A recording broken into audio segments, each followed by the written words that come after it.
नमस्ते। आप class 10 chemistry का या साइंस का अनसार्ड लगाते होंगे तो आपको हर प्रीवियस पेपर में ये दो टॉपिक तो देखने को मिल ही जाते होंगे। पहला टॉपिक समावयवता और दूसरा टॉपिक है सजातीय श्रेणी। कभी आपने पढ़ा है, इसको सोचा है कि समावयवता क्या होती है, सजातीय श्रेणी क्या होती है? अगर नहीं तो बिल्कुल भी चिंता करने का विषय नहीं है, क्योंकि आज के लेक्चर में हम यही दोनों टॉपिक डिस्कस करने वाले हैं, वो भी बिल्कुल आसान भाषा में। तो चलिए शुरू करते हैं आज की क्लास। हेलो स्टूडेंट्स, मैं हूं शिवम और आप देख रहे हैं स्काई ज्ञानदीप। समावयवता क्या होती है यानी आइसोमेरिज्म क्या होता है, इसको हम समझेंगे। आइसोमेरिज्म नाम खुद डिफाइन कर रहा है कि मैं कौन हूं, इसको आपको समझना है। आइसोमेरिज्म वर्ड को अगर हम तोड़ते हैं तो हमें दो वर्ड इसमें मिलते हैं। पहला आता है आइसो और दूसरा आता है मर, है ना। आइसो का मतलब होता है सेम और मर का मतलब होता है टाइप।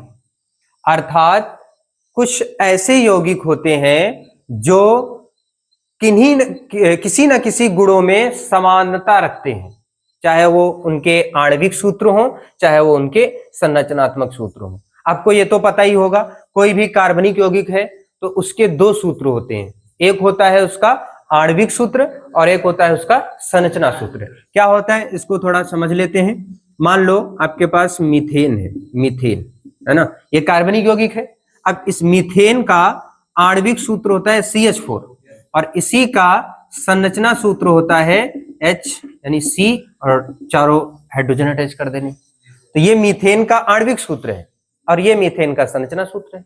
ऐसे ही और भी एग्जांपल ले सकते हो, जैसे एथेन है C2H6, ये एथेन का आणविक सूत्र है और इसी का संरचना सूत्र क्या होगा, दो कार्बन को सिंगल बॉन्ड के साथ अटैच करके हाइड्रोजन अटैच कर दो। समझ गए ना। तो ये एथेन का आणविक सूत्र है और ये संरचना सूत्र है। इतनी बात क्लियर है। अब समावयवता क्या होती है, ऐसे दो यौगिक या ऐसी परिघटना जिसमें किन्हीं दो यौगिकों के आणविक सूत्र तो समान होते हैं परंतु उनके संरचना सूत्र अलग अलग होते हैं। इसी घटना को हम क्या कहते हैं, समावयवता कहते हैं या आइसोमेरिज्म कहते हैं। इसको ऐसे भी समझ सकते हो, एक एग्जांपल के थ्रू हम लोग समझते हैं। मान लो आपके पास ब्यूटेन है, ब्यूटेन, ध्यान से समझना, बिल्कुल क्लियर हो जाएगा, डेफिनेशन आपको रटनी नहीं पड़ेगी, इतना दावा है। आज के बाद ये टॉपिक भूलेंगे भी नहीं आप। ब्यूटेन है, ये कार्बनिक यौगिक है। अब इस ब्यूटेन का अगर आपसे कहें कि इसका आप आणविक सूत्र बताओ, तो आणविक सूत्र क्या होगा, सबको पता है ना। ब्यूटेन का C4 और H10 है ना, ये ब्यूटेन का आणविक सूत्र होता है। अब इसका हम संरचना सूत्र बनाते हैं। अब यहां पर ध्यान देना, संरचना सूत्र हम दो तरीके से बना सकते हैं। कैसे, पहले तो हम सिंपल वाला बनाते हैं, सभी कार्बन को सिंगल बॉन्ड के साथ अटैच करेंगे क्योंकि एल्केन टाइप का है और एल्केन में सभी सिंगल बॉन्ड कार्बन होते हैं। और हर एक कार्बन से हम जितनी भी बैलेंसी उसकी है कंप्लीट करा के हाइड्रोजन अटैच कर देंगे। तो यहां पर कितना आया, देखो C4 है ना और H 4 4 8 2 10 H10। एक और तरीका है इसी स्ट्रक्चर को बनाने का, हम क्या कर सकते हैं, इस स्ट्रक्चर को ऐसे भी ड्रा कर सकते हैं, है ना। H, बाकी सभी बैलेंसी कंप्लीट करने के लिए आप हाइड्रोजन लगा दो, यहाँ पर 3 हाइड्रोजन लगेंगे और यहाँ पर भी 3 हाइड्रोजन लगेंगे और यहाँ पर 3 बैलेंसी कंप्लीट ही है, 1 हाइड्रोजन लगा दो। अब इसको काउंट करो, 3 3 6 3 9 1 10 और C4। समझ में आ रहा है कुछ।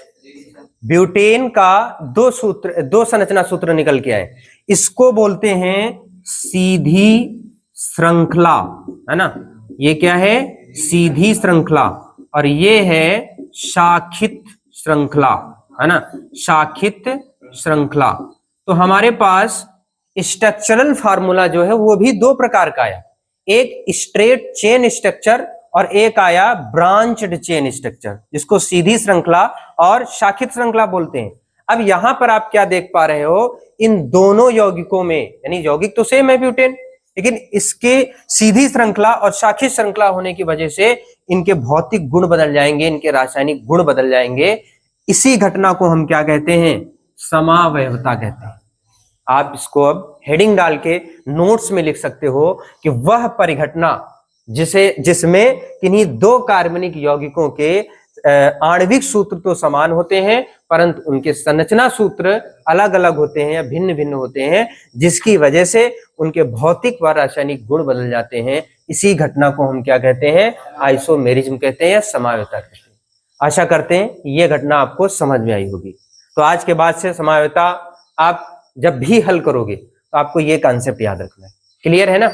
अब हम डिस्कस करते हैं सजातीय श्रेणी के बारे में। नेक्स्ट टॉपिक है हमारा सजातीय श्रेणी। सजातीय श्रेणी क्या है? जिसको हम होमोलोगस सीरीज भी कहते हैं। होमोलोगस सीरीज का मतलब क्या है?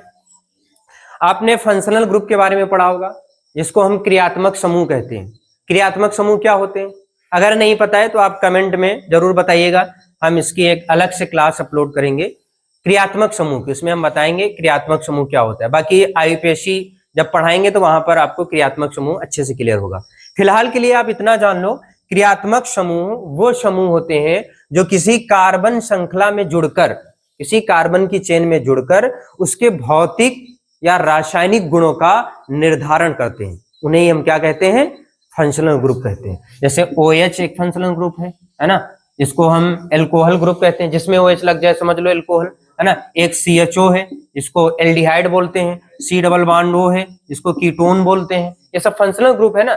COOH है, कार्बोक्सिलिक एसिड है, तो ये फंक्शनल ग्रुप है। ये डिटरमाइन करते हैं किसी भी कार्बनिक यौगिक के रासायनिक गुणों का। अब आपको ये समझना है कि कोई भी कार्बनिक यौगिकों की श्रेणी है, सीरीज है, उन कार्बनिक यौगिकों में दो चीजें कॉमन है। पहली चीज तो उनका सामान्य सूत्र बराबर है और दूसरी चीज उनका फंक्शनल ग्रुप समान है। अब सामान्य सूत्र क्या होता है? हमने उस दिन देखा था कि संतृप्त और असंतृप्त हाइड्रोकार्बन में तो तीन आते थे, एक एल्केन, एक एल्कीन और एक एल्काइन। आपको याद होगा इनके सामान्य सूत्र। एल्केन का सामान्य सूत्र क्या होता है? CnH2n+2। एल्कीन का क्या होता है? CnH2n। और एल्काइन का क्या होता है? CnH2n-2। ये किसी भी कार्बनिक यौगिकों की जो सीरीज है वो तीन प्रकार से चल सकती है। एल्केन तरीके से, एल्कीन तरीके से और एल्काइन तरीके से। तो एल्केन तरीके से अगर चल रही तो उसमें हर चीज में कॉमन होगा सामान्य सूत्र। ये एल्केन का सामान्य सूत्र है, ये एल्कीन का है और ये एल्काइन का है। सामान्य सूत्र चाहो तो एल्केन वाला ही चले उसमें, या एल्कीन वाला ही चले सीरीज में, या एल्काइन वाला ही चले। एक शर्त क्लियर हुई। दूसरी शर्त है उनका फंक्शनल ग्रुप भी बराबर हो। क्या बराबर हो? Functional group. अगर उस सीरीज के सभी यौगिकों में हाइड्रोक्सिल ग्रुप लगाए तो सभी में हाइड्रोक्सिल लगे, कार्बोक्सिल लगाए तो कार्बोक्सिल ही लगे सब में। एग्जाम्पल समझते हैं। CH3 एल्केन टाइप का है, CnH2n+2, कार्बन की वैल्यू 1 रखी गई, N की वैल्यू 1 रखी गई। तो यहां पर CH3 और फंक्शनल ग्रुप लगा देते हैं OH। दूसरा हम लगाते हैं, इसी में दो वैल्यू रखते हैं तो C2H, 2 दूनी 4 2 6 है ना। एक रिप्लेस करेंगे तो C2H5OH है ना। तीसरी C3H7OH है ना। 2 दूनी 4 नहीं 6 आएगा, एक रिप्लेस करेंगे ना, 2 और 2 दूनी 4, हाँ 4 2 6, ठीक है। 5 ही रहेगा क्योंकि एक रिप्लेस करेंगे, ठीक है ना। अब इस श्रेणी को आप देख पा रहे होगे, इस सब में सामान्य सूत्र बराबर है। CH3OH जिसको हम क्या बोलते हैं? क्या बोलते हैं? मेथेनॉल, एथेनॉल, प्रोपेनॉल, ब्यूटेनॉल, ऐसे चलती जाएगी श्रेणी। अब यहाँ पर एक चीज कॉमन है, दो चीजें कॉमन है। एक तो ये चीज कॉमन है कि एल्केन ग्रुप के हैं सभी, सामान्य सूत्र सब में बराबर है ना। ऐसा तो है नहीं कि इसमें सामान्य सूत्र ये वाला लग रहा हो, इसमें ये वाला लग रहा हो, इसमें ये वाला लग रहा हो, ऐसा तो है नहीं। सब में सामान्य सूत्र कौन लग रहा है? CnH2n+2। इसमें भी, इसमें भी, इसमें भी। और सब में फंक्शनल ग्रुप भी बराबर है, OH OH OH। तो कार्बनिक यौगिकों की वह श्रेणी जिसमें उनका सामान्य सूत्र बराबर हो तथा फंक्शनल ग्रुप बराबर हो, उस श्रेणी को ही हम क्या बोलते हैं? सजातीय श्रेणी बोलते हैं। अब इसका एक ऑब्जेक्टिव टाइप का क्वेश्चन आता है कि सजातीय श्रेणी में अंतर कितने कितने का होता है। तो हर एक कंपाउंड में अगर आप देख रहे होगे CH2 बढ़ रहा है, इसमें CH2 जोड़ा गया तो ये आया, फिर इसमें CH2+ किया गया तो ये आया। यानी सजातीय श्रेणी में जो अंतर होता है वो कितने कितने का होता है, CH2 का। तो आशा करते हैं ये दोनों टॉपिक आपको बहुत ही जबरदस्त तरीके से समझ में आएंगे, पूरा कॉन्सेप्ट क्लियर हुआ होगा। एक बार रिवाइज कर लेते हैं, क्विक रिवीजन। समावयवता क्या है? जब, बोलो, अभी बताया ना।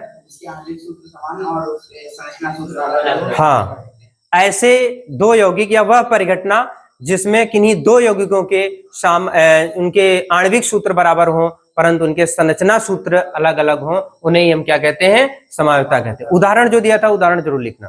फिर आगे हमने क्या समझा? सजातीय श्रेणी, है ना, कार्बनिक यौगिकों की वह श्रेणी जिनका सामान्य सूत्र समान हो तथा फंक्शनल ग्रुप समान हो, उसे हम क्या कहते हैं? सजातीय श्रेणी। उदाहरण बहुत जरूरी है, ध्यान रखना, क्योंकि ऑब्जेक्टिव पूछे जाते हैं। तो क्या यहाँ पर 7, एक मिनट चेक कर लेते हैं। अच्छा 3 रखोगे, 3 दूनी 6। हाँ गुड गुड, सही पकड़े, सही है, हो जाता है यार कभी कभी, है ना। 2 रखेंगे ना यहाँ पर, हाँ तो 2 रखेंगे, 3 रखेंगे, तो 3 रखेंगे तो 3 दूनी 6, 6 तो 8 तो होगा, लेकिन 1 रिप्लेस करके OH लगेगा 7। गुड, है ना। तो आज की क्लास यहीं पे फिनिश करते हैं और मिलते हैं नेक्स्ट वीडियो में एक जबरदस्त टॉपिक के साथ। तब तक के लिए धन्यवाद।